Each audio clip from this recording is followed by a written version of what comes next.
Murphy Austin Adams Schoenfeld LLP, focusing on business law and commercial litigation, is proud to support Rob on the Road, Region Rising. More information available at murphyaustin.com. And now, Rob on the Road, exploring Northern California. I am thrilled to introduce you to Janice O'Malley Galizio with OCA. Janice is on the board of directors, and it's great to see you. Thanks for joining us on Rob at Home, Janice. Hi, great to be here. Good to see you. Tell us quickly about OCA. Well, OCA Sacramento is part of a national organization, OCA National. Originally, we were the organization of Chinese Americans founded in the 1970s in response to creating an Asian-focused civil rights movement. And we've brought in now to be OCA Asian Pacific American Advocates, where we try to empower communities all across the United States. The number of anti-Asian American hate crimes was already through the roof in 2020, and it has doubled in new reports that are coming out from Stop Asian Hate. And I'm talking about in the thousands. Some reports show up to 6,000 incidents in 1 year alone. And we're talking verbal, physical, these are types of assaults. I can't imagine how that sits with you as an advocate. Well, it's hard to see those numbers visually, but also knowing that those are just the folks who know to report at Stop AAPI Hate, right? We know that this has been happening for a long time, but has really shown its face in the past year. And it is difficult. And OCA, we saw this very early on. We knew what was going to transpire. You could almost feel it in the air. At the beginning of 2020, prior to all the shutdowns, we would have our board of director meetings, and we would talk about different experiences we've had over the past few weeks, and we're noticing scowls on people's faces when they look at us. And so what we did is, in response, we thought, okay, let's educate our community on how to report hate crimes before there was a massive story or something really awful or violent happening in the United States. And so we held a forum in person right before the shutdown at Sacramento State. And we talked about the virus, what we knew of the virus, how to protect ourselves. And we brought law enforcement as well to talk about whether or not there have been hate crimes or hate incidents within the region. And just so that it was on their radar, that this is something that the community is really focused on at the moment. And so that was really helpful. But what we heard from law enforcement was, we're such a great city. Nothing has happened so far. And we knew that wasn't the case. So you yourself see scowls, as you mentioned. You said you could almost feel it in the air. You said you could feel it in the air. Yes, absolutely. I would go out running just to get out the house, and a car would pass by, and, you'd get a dirty look, or, walking down the street, walking my dog in the neighborhood, and someone makes it plainly obvious that they're shifting their mask because I'm walking by and they're shaking their head at me. And I'm thinking, I'm just walking the dog. I don't know what I did wrong. Would you say that happened? First of all, one time is inexcusable. How often did you see something like this?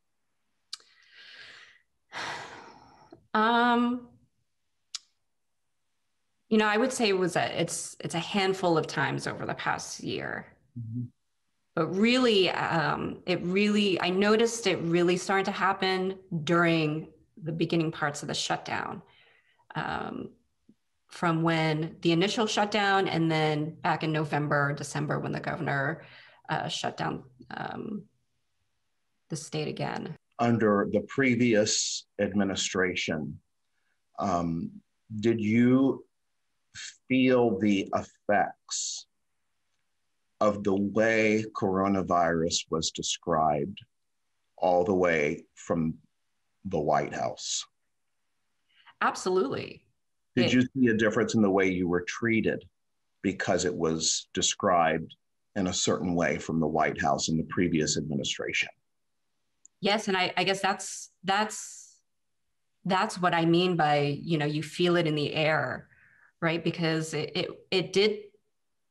was our leader at the time who was dismissing things, calling it the Kung flu, and I didn't realize just how much. I knew I was anxious. I knew that that in some way I felt some sort of fear every time I stepped out the house. But I tried not to dwell on that. But it really wasn't until President Biden was inaugurated that it was almost like this sense of relief and release just came over me in a way that I didn't realize how much I was internalizing that fear and anxiety. And actually had a panic attack right before the inauguration, just feeling this overwhelming sense of wanting this to be over, wanting to feel like I was a rightful citizen of this country and that we could move forward together. It's PTSD. Yes. Plain and simple, I feel like that's what you may have had a panic attack from. Yeah, absolutely. I'm curious, what sparked in you at such a young age? You've been on the board of directors for OCA for 4 years, and you're a lobbyist at the Capitol involving labor. But I'm curious, what at a young age sparked you to have this drive to want to serve? And here, as you're doing on Rob at Home, put a call to action out for people to stand up to hate crimes. Yeah, well, I hope I can just let people know who are watching, who maybe want to become an activist and don't necessarily know how or where to even start. It really starts from just a passion of furthering this privilege and legacy that my family has given me. My mother is a Korean immigrant, and on my dad's side, my grandmother is both Irish and Filipina, and they weren't given many opportunities. They grew up in poverty, but when they had children and had the opportunity to provide for us, they made it incredibly important. It was their mission to ensure that I had received the proper education, that that they knew that the legacy of my ancestors wouldn't disappear. And so my mother I would sometimes see the same scowls that I saw walking down the street with my dog. I would see the same scowls given to my mother. And at first as a child. And at first you see that and you kind of internalize it and you think, gosh, I don't want to be different from everybody else. I don't want to be seen as a foreigner.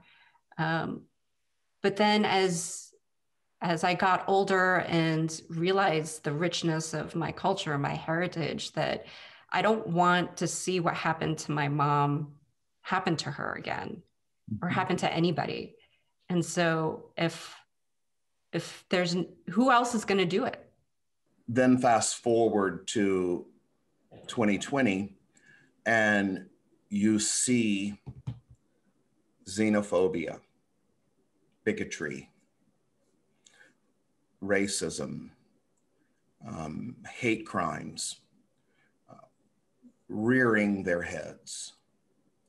And knowing what you knew as a child and you saw people standing up for what is right And then you see wrong things happening again and to your own community.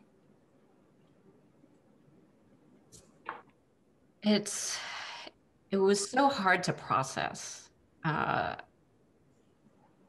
You would see the trickle of hate incidents come in. You would see it on the media, and as there was a big push in the media to have them report on the hate crimes that were happening all across the country, then that was like a dual-edged sword, right? Because then it was this influx of this horrific violence, especially against, it first started with our elders, and I think us young APIs realized that once they started going after our elders, these individuals who had sacrificed so much for us to be here, knowing our stories, we may come from different cultures and identities, but I couldn't help but think the first individual in Oakland, I think it was a Thai man, who was shuffling down the street when he was violently pushed to the ground. That's how my grandfather walked, right? And I had these images of thinking that could have been my grandfather. And then when the murders in Atlanta happened, that was crushing. They went after our moms and our aunties. And then you saw how that was misreported, and people who worked in these locations were mislabeled. Did you see that? Oh, yeah. So that even cuts deeper. Yeah, I don't think, as I had said before, the Asian community is made up of a rich, diverse group of cultures and identities. But I don't think that any Asian woman at that point, when they saw that violence done against those women and the reasons behind the murderers' actions, that we didn't think about the things in our past that occurred to us that we probably haven't told anybody about. It was our reckoning. We had to reckon with the fact that there is this misogyny and this hypersexualization of Asian women. And I really just wanted to crumple up. To be honest, it was so hard to see all of that unfold. And then for them to initially come out and say that it wasn't a hate crime, it was just devastating. I want to read you something. You talked about ancestors and the horrible thing we saw in Oakland with the elder. And I know the deep respect for ancestors. And I want to read you something that I found. And by the way, I do want to say in Atlanta, thank goodness that was reclassified as a hate crime, and prosecutors are seeking the death penalty. Yes. In Texas, the University of Texas psychology department released this quote to its psychiatry department doctors, okay? It says, University of Texas psychology, while some Asian patients may report changes to their mood or their mental health voluntarily, and this is about the impact of that, knowing it's in the wind, okay? The vast majority of Asian Americans will likely remain silent, and that there's still a strong belief that mental illness is a character defect and a weakness. Breaks my heart to read that out loud, because it's not a character defect, it's not a weakness, and it's not a burden either to come forward and say, this happened to me and I need your help and it must stop. And people around situations like this must step up and help carry our brothers and sisters to the truth, to the light, and get help. Well, I'm really glad that you mentioned that, Rob, because at OCA, we have had a couple of forums on, actually, and during Mental Health Awareness Week, we always tried to do something, even before the COVID crisis and the violence against Asian Americans, because it's so important for our community to know that it's okay to seek help. We are trying to process so much trauma. The pandemic has brought job loss, food insecurity, and I think it's so important that we not try to act like we're strong, or when we're feeling down or we're not feeling as strong. And I really hope that my fellow APIs understands that we can reach out to each other. And in fact, I've never seen so much support come in more so than after the violence in Atlanta. I had friends and family and colleagues reach out to me just to check in to see if I were okay. And that's the first start, right? And that touched me. That was really important. Even if I said, no, I'm fine, I'm okay.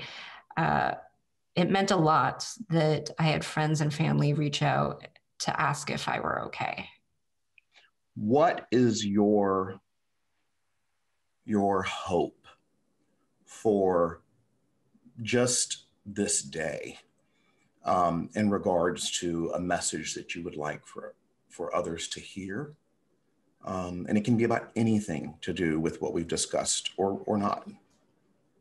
What must be shared? Well, I think this is our moment as Asian Americans to get involved, to build community, and to hold our elected leaders accountable.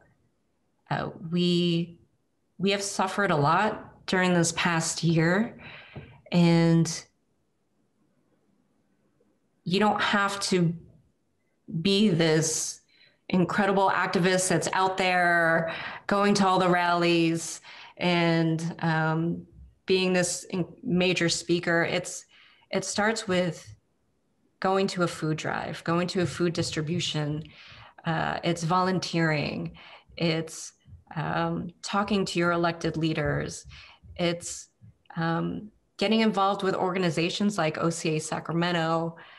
And it's finding what you're really passionate about and learning the system and finding a way to connect your hurt, your pain, your suffering, and turn it into a positive experience to become active and to enact change yourself. That is very well said, because when we internalize our suffering and pain, it grows, it becomes all-encompassing. And when we open up and talk about it, others can help us carry that into that place of advocacy. And that is a shift that I hope people can feel in their lives. And you've felt it in your life. What's it feel like on the other side of seeing the things you saw as a child, as well as the past year, into the advocacy? What did it do for you mentally? You can't help but just sort of think back about your experiences, right? What's fantastic about this month being Asian Pacific American Heritage Month is that there's this real push from the community to educate others about our history and the people and the histories that weren't told or weren't taught in schools. And there was a great quote by Min-Jin Lee. She's a Korean-American author who I've been following on Twitter, and she's been using her platform to really talk about the Asian American experience and to promote activism. And she said, it's our legacy and privilege to create change. It's our legacy. It's our privilege to create change. And that really resonated with me because my mom, my ancestors, my grandmother maybe didn't have a voice or weren't given opportunities to feel empowered. And so it's my responsibility to continue that, or to make sure that that the tools I've been given can help other people. And it's everybody's responsibility to ensure that we all walk hand in hand in doing so, that we join and stand by anyone in distress. And I mean that either emotionally or out in public when you see a situation happening. Get involved, help people, and walk hand in hand with someone, literally across the street. Yeah, we can't do this alone. We need our allies. We need our other brothers and sisters of color. We need to stand up against this, because for too long we let this happen, and we need to take a stance. The Asian American community has really been pushing the reporting hotlines, which I think is why you've seen such an increase in numbers of hate incidents and hate crimes being reported. The California legislature provided more funding for the Stop AAPI Hate website, and they're trying to create a statewide hotline to report hate crimes and hate incidents. So it's really important that we do this, because it may be scary. We may not necessarily trust law enforcement to take action and do the right thing necessarily, but when you report a hate crime or a hate incident, you may be able to empower others to speak out against what has happened. And it's important for law enforcement to see these numbers, to understand that they may not be reporting things to you, but this is happening in our community, and you need to be aware of this. Mm-hmm. And when you are a victim to a situation like this, it's important to tell as many people as you can that you feel comfortable telling, authorities as well as advocacy groups. And when you do so, not only do you help yourself, but you're helping races across the board. You're helping the human rights that we all deserve. You're such a good example of making this world a better place. And I'm so glad to have you here on Rob at Home. Is there anything else you want to talk about? I really appreciate this opportunity to have this discussion with you. It shows that that people are paying attention, that our voices are hopefully respected and heard, and that we can all come together in unity to stop these Asian hate crimes. And we cannot stay silent. No, we can't. We're given a voice for a reason. Thank you so much. It's great to see you. And Janice, I just appreciate your time here on Rob at Home. OCA is your organization, 4 years on board of directors, and it's great to see you here. Thanks for joining us. Thank you, Rob.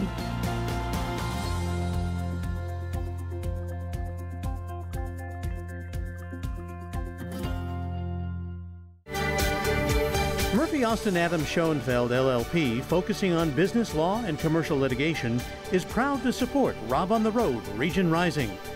More information available at murphyaustin.com.